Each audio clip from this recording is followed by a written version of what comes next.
Hi friends, welcome again. आप सभी का थीम फोर जो आपकी है, थीम फोर के अंदर आप सभी का स्वागत है। जो थीम फोर है उसका नाम क्लास 12th हिस्ट्री के चैप्टर का नाम है thinkers, beliefs and the buildings.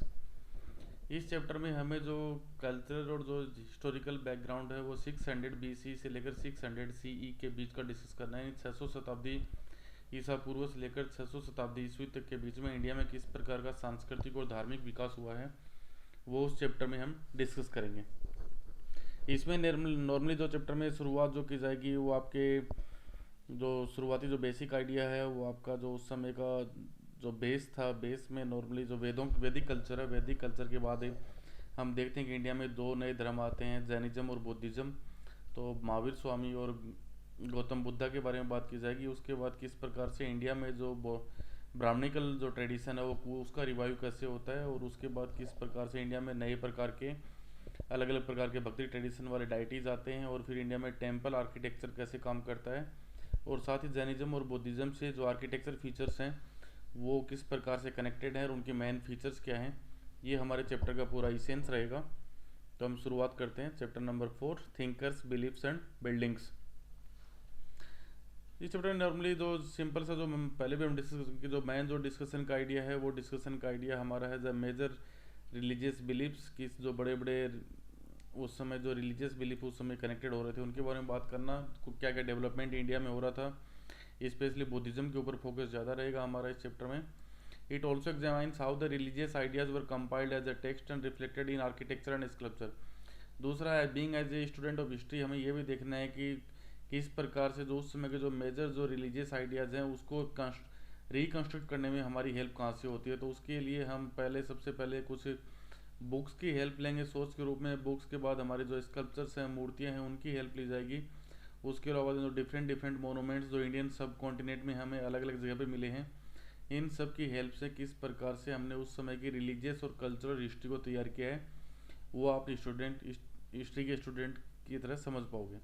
तो मेन सोर्सेज वो हैं कि पहला ब्राह्मणिकल, जैनिज्म और बुद्धिस्ट से रिलेटेड जो भी टेक्स्ट है, यानी ब्राह्मण धर्म, जैन धर्म और बुद्ध धर्म से संबंधित जो भी साहित्य है वो हमारा इंपॉर्टेंट सोर्स है। इसके अलावा जो भी मटेरियल हमारे पास अभी अवेलेबल है including the monuments and the inscriptions. Inscriptions हम चैप्टर नंबर 2 में भी पढ़ के आ रहे हैं। जो भी पत्थरों के ऊपर या किसी मेटल प्लेट्स के ऊपर जो भी लिखवाया जाता था कोई भी संदेश, उसको इंस्क्रिप्शंस के नाम से हम जानते हैं। अब दोबारा से हम चैप्टर नंबर 2 यदि आपको याद हो तो वहाँ पे हमने एक सवाल डिस्कस किया था, why the 6th century BC is important. तो वहाँ पे हमने बात की थी कि 6th century BC है उसमें इंडिया का पॉलिटिकल हिस्ट्री की शुरुआत होती है, और पहली बार इंडिया में हम जन से जनपद और जनपद के बाद महाजनपद का उदय देख रहे थे, यानी कि पहली बार राजा रानियों वाली कहानी भारत के इतिहास में शुरुआत हो रही है। लेकिन जो 6th century BC है वो केवल इंडिया की नहीं बल्कि वर्ल्ड लेवल पे भी देखें तो भी एक टर्निंग पॉइंट माना जाता है वर्ल्ड हिस्ट्री में भी। तो इसको 6th century BC को मिड फर्स्ट मिलीनियम BC बोल देते हैं, क्योंकि ये आपकी वही बीच वाली पार्ट की 500 शताब्दी से लेकर 500 शताब्दी ईसा पूर्व का टाइम जो है आपका, या 600 BC जो हम बोलते हैं उसके टाइम काल में। तो वर्ल्ड हिस्ट्री में इसको टर्निंग पॉइंट क्यों बोला जाता है, तो सिंपल सा है कि वर्ल्ड हिस्ट्री में यदि उस समय हम देखें तो केवल इंडिया ही नहीं बल्कि पूरे वर्ल्ड लेवल पे हम देख रहे हैं कि डिफरेंट डिफरेंट थिंकर्स का उस समय इमरजेंस हमारे सामने हो रहा है। ईरान के अंदर एक नया धर्म आ रहा है जिसको जैथरुस्ट बोला जा रहा है, इसका उदय हो रहा है। साथ ही चाइना के अंदर कौनजी के लीडरशिप में कन्फ्यूशियसवाद का वहाँ पे उदय हो रहा है। यदि हम ग्रीस में देखें तो सुकरात के बाद उसका जो फेलो शिष्य है प्लेटो का जो शिष्य था एरिस्टोटल, जिसको अरस्तु के नाम से आप पॉलिटिकल साइंस से पढ़ते हो, उनके विचार हम देख रहे हैं। साथ ही इंडिया में हम देख रहे हैं दो महानुभाव गौतम बुद्ध और महावीर स्वामी, इनका उदय हो रहा है। अब इन सब लोगों ने क्या किया, they try to understand the mysteries of existence. इन्होंने जो मानव का जो एग्जिस्टेंस है इस पूरे अर्थ के ऊपर, इसको समझने की कोशिश की। And the relationship between the humans and the cosmic order, और जो मानव है और मानव का जो ब्रह्मांड है, ये पूरा पूरा संसार है, इसके साथ ह्यूमन बींग्स का क्या रिलेशनशिप है, इसके बारे में इन्होंने विचार विमर्श किया। In India this was also the time when cities and kingdoms were developing की। ये वो समय भी था जब इंडिया में हम चैप्टर नंबर 2 में पढ़ चुके हैं कि इंडिया में नए नए शहर और नए नए साम्राज्यों का उदय हो रहा था। Social and economic life was changing in a variety of ways in Gangetic valley. नए नए शहर बन रहे थे, नए नए किंगडम बन रहे थे, तो उसके कारण लोगों के सोशल और इकोनॉमिक लाइफ में भी बहुत सारे चेंज आ रहे थे, और ये बहुत ही ड्रास्टिक चेंज थे। These thinkers of India attempt to understand these developments as well. तो ये थिंकर से इन्होंने इंडिया की इस इकोनॉमिक और सोशल चेंज को भी समझने की कोशिश की है, जिसके बारे में हम अब डिस्कस करेंगे। द सेक्रीफिशियल ट्रेडिशन की भारत में उससे पहले जो ये गौतम बुद्ध और महावीर स्वामी से पहले जो ट्रेडिशन चल रहा था, ये यहाँ उसकी बात की जा रही है। तो ऋग्वेद है, ऋग्वेदों का जो कंपाइल्ड है, ऋग्वेदों की जो रचना की गई है वो 1500 बीसी से लेकर 1000 बीसी के बीच की गई है। यानी 1500 शताब्दी ईसा पूर्व से लेकर 1000 शताब्दी ईसा पूर्व के बीच भारत में ऋग्वेदों की रचना मानी जाती है। और ऋग्वेदों में नॉर्मली क्या है, हाइम्स है, यानी बहुत सारे उसमें संस्कृत लैंग्वेज में इनकी रचना की गई है, तो उसमें बहुत सारे श्लोक्स हैं। ये श्लोक्स किस लिए लिखे गए हैं? The praise of variety of deities, जो कि अलग अलग प्रकार के देवी देवता होते हैं, उनकी प्रशंसा में इन श्लोकों की रचना की गई है। और इस उस समय जो स्पेशल जो देवी देवता थे उनका नाम आपका अग्नि, इंद्र और सोम, ये तीन इंपॉर्टेंट देवता थे जिनकी ज़्यादातर श्लोक इन तीन देवताओं के नाम से लिखे गए हैं ऋग्वेद के अंदर। एमसीक्यू के लिए याद रखना, अग्नि, इंद्र और सोम। यहाँ पे आपके भगवान जो आज के देवी देवता हैं, भगवान विष्णु, ब्रह्मा, विष्णु, इन सब का कोई नाम नहीं है। केवल तीन जो इंपॉर्टेंट देवी देवता जो ऋग्वेदिक काल में थे वो थे अग्नि, इंद्र और Soma. These hymns were chanted when the sacrifice were performed, जब भी कोई यज्ञ वगैरह किया जाता था उस समय इन जो हाइम जो ये श्लोक होते थे इनको ब्राह्मणों के द्वारा गाया जाता था, चांटेड किया जाता था। And people prayed for cattle, अब लोग थे उस समय किसके लिए प्रे करते थे? जैसे आज भी हम भगवान की पूजा किस लिए कर रहे हैं? हमारे सुखों के लिए। तो उस समय भी जो सबसे बड़ा रिसोर्स था लोगों के लिए वो था कैटल, गायों के लिए वो सेक्रीफाइस करते थे, यज्ञ करते थे। सन्स आज भी हिंदू रिलीजन में क्या है, पैट्रिकल सोसाइटी है, उसमें बेटों की महत्ता ज़्यादा है, ये पुराने समय से ही बना हुआ है। तो अच्छे बेटों के लिए, अपने अच्छे स्वास्थ्य के लिए, लॉन्ग लाइफ, लंबे जीवन के लिए और कुछ दूसरी चीज़ों के लिए सारे यज्ञ वगैरह किए जाते थे। The sacrifice earlier were perform collectively, जो शुरुआत में जो सेक्रीफाइस होते थे, शुरुआत में जो भी ये यज्ञ होते थे वो सारे कलेक्टिवली होते थे। क्योंकि शुरुआत में हम देखते हैं कि जन और जनपद वाले टाइम तक जो फैमिली वाला सिस्टम था वो एक कबीले वाला सिस्टम था, जिसमें कि पॉपुलेशन कम थी, तो सब लोग मिलजुल कर आपस में इस प्रकार के सेक्रीफाइस करते थे। लेटर ऑन देखते हैं कि some were performed by the heads of the household for the wellbeing of the domestic unit. जैसे जैसे लोगों की पॉपुलेशन बढ़ी तो बाद में हम देखते हैं कि इनमें से कुछ यज्ञ हैं जो कि घर के मुखिया के द्वारा किए जाने लगे अपने घर की सुख समृद्धि के लिए। मोर एलोब्रेट सेक्रीफाइस, अब इस समय कुछ ऐसे यज्ञ भी थे जिनको भी बहुत ही बड़े लेवल पे किया जा रहा था, जैसे कि एमसीक्यू याद रखिएगा इन दो यज्ञों का नाम, राजसूय और अश्वमेध यज्ञ। राजसूय और अश्वमेध यज्ञ ये था, ये दो यज्ञ ऐसे थे जो कि नॉर्मली किसी चीफ्स के द्वारा, किसी सरदार के द्वारा या किसी राजा के द्वारा परफॉर्म किए जाते थे। वो dependent on Brahmins priest to conduct the rituals, और इन सारे रिचुअल्स को कंडक्ट करवाने की जिम्मेदारी किसकी थी? जो ब्राह्मण के जो प्रीस्ट होते थे, जो वो सारे ये यज्ञ वगैरह वो करवाते थे, जिससे कि सोसाइटी में हम देख रहे हैं कि ब्राह्मणों की इंपॉर्टेंस है वो बढ़ती जा रही है इन यज्ञों के कारण। New question in the early period, अब जो उस समय लोगों के दिमाग में जो नए नए सवाल उठ रहे थे उनकी हम बात कर रहे हैं। Many people were curious about the meaning of life, ज़्यादातर लोग थे अब वो इससे यज्ञ वगैरह से सेटिस्फाई नहीं थे, वो अब अपनी ज़िंदगी उसका मीनिंग क्या है, लाइफ का मीनिंग क्या है, उसके बारे में जानना चाहते थे। The possibility of life after death and rebirth, कि मृत्यु के बाद जो डेथ होती है, मानव की जब इंसान की मौत हो जाती है तो उसके बाद उसका क्या होता है, इस प्रकार की पॉसिबिलिटी पे भी विचार कर रहे थे। क्या ह्यूमन बींग्स की रीबर्थ होती है, उसके बारे में विचार विमर्श किया जा रहा था। तो ये सारी बातें हम देखेंगे, लोग अब इनके बारे में सवाल जवाब करने लगे थे कि जन्म कैसे होता है, जन्म के बाद मृत्यु कैसे होती है, मृत्यु के बाद क्या होता है और पुनर्जन्म कैसे होता है, इन आइडिया के बारे में लोग अब सवाल उठा रहे थे। These issues were hotly debated, अब इन इशू के ऊपर बहुत ज़्यादा डिबेट किया जाता था। People outside the Vedic tradition ask whether there were even a single ultimate reality, अब जो जैसे जैसे हम देख रहे हैं कि लोग ये वो टाइम था जब जन से जनपद, जनपद से अब महाजनपद बन रहा है, और महाजनपद से हम देख रहे हैं सिटी बन रही है। और चैप्टर नंबर 2 में हम देखा था कि जैसे ही सिटी का डेवलपमेंट होता है तो वहाँ पर डिफरेंट प्रोफेशंस के लोग हैं वो आके वहाँ पे सेटलमेंट कर रहे हैं। तो अब इन सिटी में केवल एक पर्टिकुलर लोग नहीं है, बल्कि वहाँ पे डिफरेंट प्रोफेशंस के लोग हैं। साथ ही जो बड़े बड़े जो महाजनपद बन रहे हैं, ये महाजनपद अब अपनी आवश्यकताओं के लिए कहाँ पे जा रहे हैं? हमने देखा था कि वो गंगेटिक वैली में वो लोग जा रहे थे, फॉरेस्ट से क्या लेके आ रहे थे? फॉरेस्ट से वो एलिफेंट्स, मगध एम्पायर शक्तिशाली था क्योंकि वो वहाँ के फॉरेस्ट से एलिफेंट को कैप्चर कर रहे थे। अब आप देख रहे हो कि जो शहरों में या किसी पर्टिकुलर गांव में जो रहने वाले लोग थे, अब उनका बाहर के लोगों से ज़्यादा कांटेक्ट हो रहा है। तो जिन चीज़ों को फॉलो कर रहे थे वो ये हो सकता है कि जो बाकी लोगों से जिनके जिनके साथ उन्हें कांटेक्ट हो रहा था वो किसी और ट्रेडिशन को फॉलो कर रहे होंगे। क्योंकि यदि आप वैदिक कल्चर को आप देखोगे तो वैदिक कल्चर तो केवल जो इंडस रिवर और उसके आसपास का जो इलाका है यहीं पे पूरी तरीके से डेवलप हुआ है। तो उससे बाहर का जो पार्ट है जहाँ पर धीरे धीरे ह्यूमन सेटलमेंट बढ़ता जा रहा था, तो वहाँ पे हो सकता है कि कोई दूसरे प्रकार के ट्रेडिशन को फॉलो किया जा रहा होगा। तो इसी को बोला गया कि people outside the Vedic tradition, जिसको कि हमारी इंडियन हिस्ट्री में साउथ के लोगों को द्रविड़ बोला गया है, इस जो वैदिक वालों को आर्यन बोला गया है। तो इस आर्यन ट्रेडिशन या वैदिक ट्रेडिशन के अलावा कुछ दूसरे लोग भी रहे होंगे उस समय इंडियन सब कॉन्टिनेंट में। तो इस वैदिक ट्रेडिशन से बाहर के लोग थे, वो ये पूछते थे कि क्या जो वेदों में जो बोला गया है, क्या वही एक अल्टीमेट रियलिटी है, क्या वही एक वास्तविकता, उसके अलावा कुछ सत्य नहीं हो सकता। People also begin speculating on the significance of the sacrificial tradition. जो वैदिक कल्चर में जो सेक्रीफाइस दिए जा रहे थे, जो यज्ञ वगैरह किए जा रहे थे, और यज्ञों के बाद जो पशुओं की बलि वगैरह दी जा रही थी, लोग अब इसके ऊपर भी सवाल जवाब करने लगे थे कि क्या सुखों को प्राप्त करने के लिए हमारी ह्यूमन बीइंग में इसकी क्या ज़रूरत है और क्यों इसको परफॉर्म किया जाना चाहिए। अब इन सब चीज़ों के ऊपर नए नए क्वेश्चन हैं वो सोसाइटी में अराइज हो रहे थे।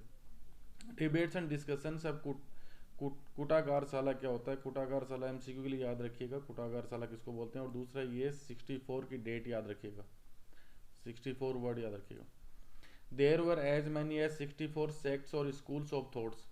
उस समय भारत में 600 बीसी में ये माना जाता है कि उस समय भारत में लगभग 64 अलग अलग प्रकार के मत वाले या अलग अलग प्रकार की 64 डिफरेंट टाइप की स्कूल्स थी, जिनमें अलग अलग विचारों को फॉलो किया जाता था। अब इन सब के बीच में lively discussion and debates were took place between the teachers and these schools of thoughts. अभी जो अलग अलग विचार करने वाले स्कूल्स होती थी, इनके जो टीचर्स होते थे या इनके जो शिष्य होते थे, उनके बीच में हमेशा लाइव डिस्कशन और डिबेट्स होते रहते थे उन्हीं सवालों को लेकर कि लाइफ क्या है, लाइफ के बाद बर्थ कैसे होती है, बर्थ आदमी की मौत के बाद क्या होता है, रीबर्थ कैसे होती है, और ह्यूमन। तो इन सब सवालों के ऊपर लगातार उनके बीच में हॉटली डिबेट्स होते रहते थे। अब ये जो सारे डिबेट्स जिस जगह पे होते थे, उस जगह को बोलते हैं kutagarashala. Kutagarashala were the places where the debates of teachers were try to convince one another and lay persons about the validity of their philosophy took place. तो कुटागारशाला उस जगह को बोला जाता है जहाँ पर 64 डिफरेंट स्कूल्स हैं, इनसे रिलेटेड जो स्कॉलर्स, टीचर्स या इनके जो शिष्य होते थे, वो अपने अपने विचारों को रखते थे, अपने अपने वाद विवाद करते थे, और किसी दूसरे जो थिंकर्स हैं उनको अपने विचारों से कन्विंस करने की कोशिश करते थे। तो धर्म से रिलेटेड या इन चीज़ों से रिलेटेड जो भी वाद विवाद या जो भी डिबेट्स होते थे, उस जगह को कुटागारशाला बोला गया। कुटागारशाला लिटरेरी मीन्स टू हट विद ए पॉइंटेड रूफ और इन ग्रूज वेयर द ट्रेवलिंग मेडिसिन हाल्टेड। तो नॉर्मली कुटागारशाला का मीनिंग ये होता है कि एक ऐसी झोपड़ी होती है जिसका जो अपर पार्ट होता है वो इस प्रकार से एक पॉइंटेड रूफ वाला होता है, ठीक है। जो अपर पार्ट इस प्रकार से बना होता है, ये इस प्रकार से एक झोपड़ी आप मान सकते हो, जिसके अंदर इस प्रकार की डिबेट्स को करवाया जाता था, ओके। या फिर हो सकता है कि इस प्रकार ग्रूज यानी जो आपके ऐसी जगह जहाँ पर वर्तमान में हम बोल सकते हैं जो आपके पब्लिक पार्क्स वगैरह होते हैं, वहाँ पर इस प्रकार की जो डिबेट्स होती थी, उन सबको कुटागारशाला के नाम से जाना जाता था। डिबेट्स एंड डिस्कशंस कुटागारशाला में Mahavir and Buddha question the authority of the Vedas. Mahavir Swami और गौतम बुद्ध दोनों ने ही वेदों की जो अथॉरिटी है उसके ऊपर सवाल उठाए हैं कि वेदों के अंदर जो लिखा हुआ है क्या वो पूरी तरह से सत्य है। They emphasize on the individual agency. साथ ही उन्होंने जो इंडिविजुअल एजेंसी है इसके ऊपर भी उन्होंने एम्फेसाइज किया है कि जो वैदिक कल्चर है उसको यदि आप जानते हो तो उसमें सिंपल सा है कि सोसाइटी को उन्होंने बाई बर्थ, जन्म के आधार पर 4 पार्ट में डिवाइड कर दिया है।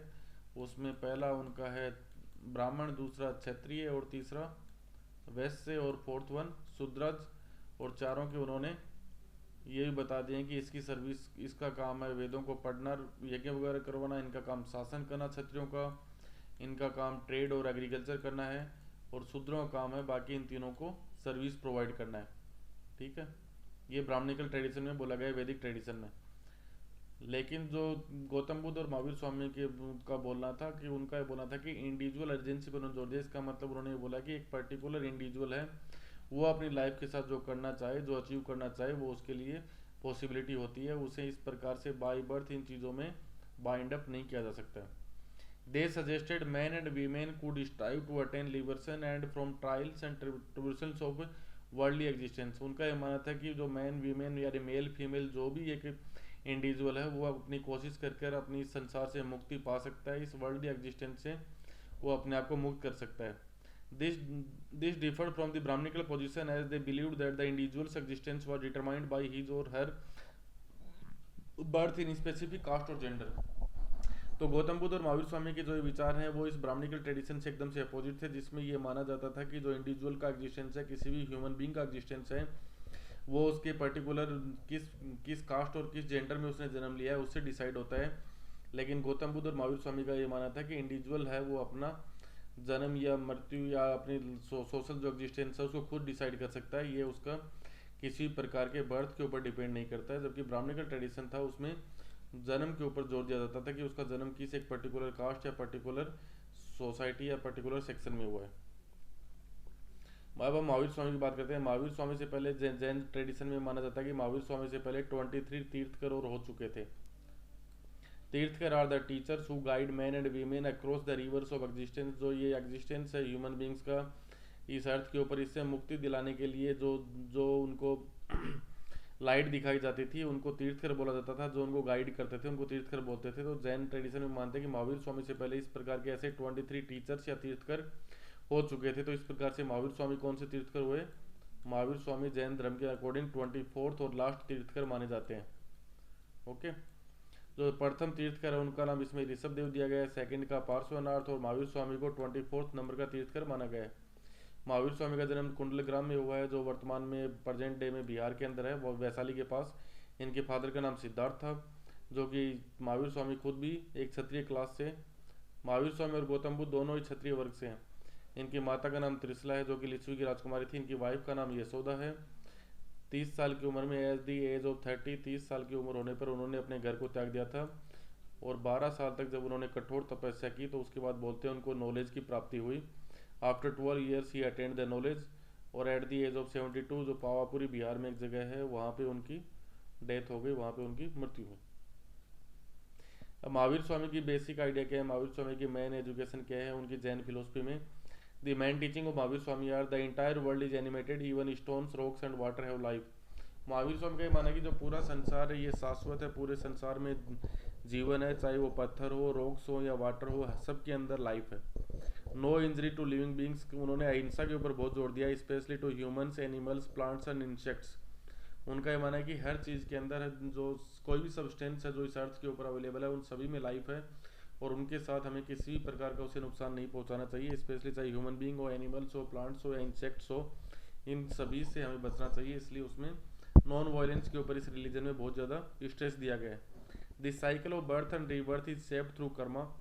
उनका ये मानना है कि इस संसार में हमारा जो जन्म होता है और जन्म के बाद दोबारा से जन्म होता है, ये सारा एक साइकिल जो चलता रहता है, ये साइकिल हमारे कर्मों के ऊपर डिपेंड करता है, ये हमारे फंक्शंस के ऊपर डिपेंड करता है कि उस पर्टिकुलर लाइफ में हम किस प्रकार के कर्म कर रहे हैं। Asceticism and penances are required to free oneself from this cycle of karma. अब महावीर स्वामी का ये मानना था कि जो कर्म का ये साइकिल है, ये इससे बचने के केवल दो ही तरीके हैं। पहला तरीका ये है कि हम अपने ऊपर आत्म अनुशासन रखें, हमारे अंदर अपना खुद के ऊपर एक सेल्फ कंट्रोल होना चाहिए। दूसरा पीनियंस का उनका ये मानना है कि हमें अपनी बुराइयों को, हम जो भी कुछ सिंस कमिट करते हैं, जो भी हमने बुराई कमिट किए हैं तो उसका हमें पश्चाताप करना चाहिए।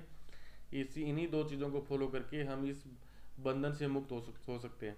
This can be attend only by the renouncing of the world. और ये सारा काम तभी हो सकता है जब इस संसार का हम त्याग कर दें। और संसार का त्याग करने का उनका मतलब ये था कि ग्रह का त्याग कर दें और ग्रह त्याग करके संघ के अंदर चले जाएं। Therefore monastic existence is a necessary condition for the solvation. तो इस संसार से यदि हमें मुक्ति लेनी है तो भिक्षु का जो जीवन है वो हमारे लिए कंपलसरी है। महावीर स्वामी इसके ऊपर बहुत ज़्यादा जोर देते हैं कि जो ये इस प्रकार का सेल्फ, क्योंकि उनका मानना है कि ये जो सेल्फ आत्म अनुशासन है, ये सारी चीज़ें तभी हम अटेन कर सकते हैं जब हम इसके अपने जो गृहस्थ जीवन है उसको त्याग दें, और गृहस्थ जीवन को त्याग कर भिक्षु का जीवन हम अटेन करें, तभी हमें साल्वेशन मिलेगा, तभी संसार से हमें मुक्ति मिल पाएगी। मैसेज महावीर स्वामी का, Mahavir Swami didn't believe in the existence of God. किसी भी भगवान में उनका कोई बिलीफ नहीं था कि यहाँ पे कोई भगवान नाम की कोई चीज़ है, वो इसको नहीं मानते थे।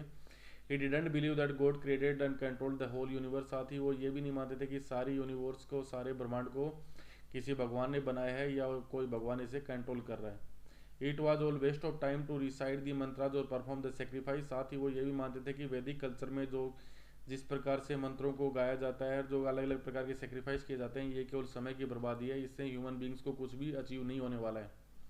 The 3 essentials for good life, उनके अकॉर्डिंग अच्छे जीवन के लिए 3 मार्ग होने चाहिए। राइट फेथ, एक सही विश्वास, राइट नॉलेज, सही ज्ञान, राइट एक्शन, सही कर्म। These 3 things were called the 3 jewels of Ratna. ये जो 3 चीज़ें हैं ये जैन धर्म में त्रिरत्न के नाम से जाने जाते हैं। ओके, सही विश्वास, राइट फेथ, राइट नॉलेज, तो आपके पास सही ज्ञान होना चाहिए, और राइट एक्शन, और उस सही ज्ञान के अकॉर्डिंग आपको अपने सही एक्शन लेने चाहिए। अगला है Jain monks and nuns must take 5 oath. साथ ही महावीर स्वामी में जो जैन जो भी भिक्षु वगैरह होते हैं उनको 5 प्रतिज्ञाएं लेनी होती हैं। पहली प्रतिज्ञा किसी भी प्रकार की किलिंग से दूर रहना, यानी कि हमेशा अहिंसा का जीवन, नॉन वायलेंस का जीवन व्यतीत करना। टू एब्सटेन फ्रॉम स्टीलिंग, किसी भी प्रकार को चुराने से बचना। किसी भी प्रकार का झूठ नहीं बोलना। और ये आपके सबसे हार्ड वाले जो प्रोसेस है कि ब्रह्मचार्य का जीवन व्यतीत करना। And abstain from processing the property, और किसी भी प्रकार की संपत्ति को पजेस नहीं करना, किसी भी प्रकार की चीज़ को संग्रहित नहीं करना। ये 5 प्रकार की प्रतिज्ञाओं को हमेशा जैन धर्म में सबसे इंपॉर्टेंट माना गया है। जो कोई भी जैन मोक्ष या नन होता है उसे इनको फॉलो करना होता है। जैनिज्म का स्प्रेड कैसे हुआ, तो the teaching of Mahavira were recorded by his disciples. Mahavir Swami की जो भी शिक्षाएं हैं वो उसके शिष्यों के द्वारा रिकॉर्ड की गई हैं। These were in the form of stories, और महावीर स्वामी की सारी शिक्षाएं कहानियों के रूप में स्टोर की गई हैं। Which could appeal to ordinary people, जिसके कारण वो साधारण लोगों तक इजीली पहुंच पाएँ। Jain scholars produce a wealth of literature in a variety of language such as Prakrit, Sanskrit and Tamil. Jain साहित्य, जैन जो स्कॉलर्स थे उन्होंने महावीर स्वामी की शिक्षाओं को लेकर प्राकृत, संस्कृत और तमिल भाषाओं में बहुत सारा लिटरेचर लिखा है। और ये सारा लिटरेचर जैन धर्म से संबंधित जो टेम्पल्स हैं उनमें प्रिजर्व करके रखा गया है। Gradually Jainism spread to many parts of India. धीरे धीरे जैन धर्म वो भारत के कई सारे हिस्सों में फैल गया। Many stone sculptures connected with the Jain tradition have been record from the several sites. Bharat के इंडियन सबकॉन्टिनेंट की कई सारी साइट से हमें जैन धर्म से जुड़े कई प्रकार के स्कल्पचर्स वगैरह देखने को मिलते हैं। तो इस प्रकार से हम देखते हैं कि धीरे धीरे जैन धर्म है वो किस प्रकार से फैल गया है। ओके फ्रेंड्स, चैनल को क्या करना है, लाइक करना है, सब्सक्राइब करना है और बेल आइकन को हिट करना है, ताकि जैसे अगला वीडियो है आपको पता चले। किसी प्रकार की कोई भी दिक्कत है कमेंट सेक्शन में आप डाल सकते हो। Thank you, bye bye.